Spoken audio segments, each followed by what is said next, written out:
Banana bread é um clássico das cozinhas americanas. Aqui nós chamamos ele de bolo de banana, e ele só é feito em duas ocasiões, ou para aproveitar a banana que já está madura demais, ou para sentir o aroma maravilhoso que ele tem quando sai do forno. E hoje eu vou te ensinar a fazer uma receita de bolo de banana simples, mas eu vou acrescentar alguns pedacinhos de chocolate nessa versão. Como eu vou usar uma forma pequena, eu vou fazer uma medida só. Se a sua for maior, aí é só dobrar ou triplicar a receita. Essa receita de bolo, assim como todas as outras aqui do canal, pode ser feita à mão, mas eu recomendo e uso sempre a batedeira e o liquidificador, pelo fato deles misturarem de forma mais homogênea todos os ingredientes. Começa então colocando no liquidificador o ovo, o açúcar, o óleo e a água. Vou bater tudo isso por 2 minutinhos e já passo para a batedeira.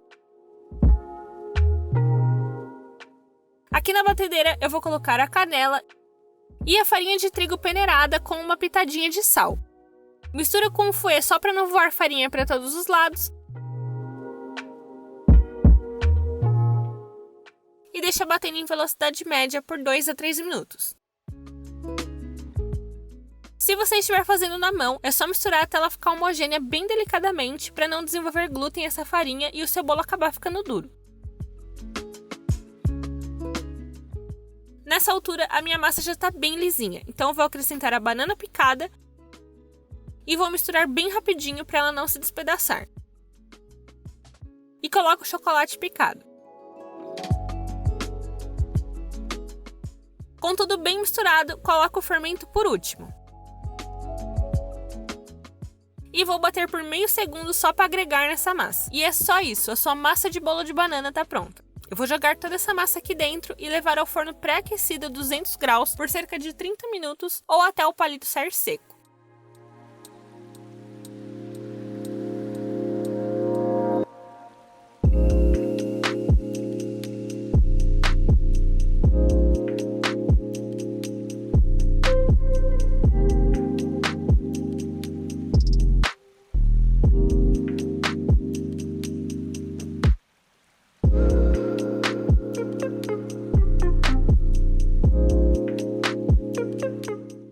E tá pronto seu banana bread infalível. Impossível uma receita de bolo de banana mais fácil e deliciosa do que essa. Se gostou desse vídeo, não se esquece de curtir, compartilhar com aquela pessoa que vai fazer esse bolo pra você e, claro, se inscreve pra não perder nenhum episódio.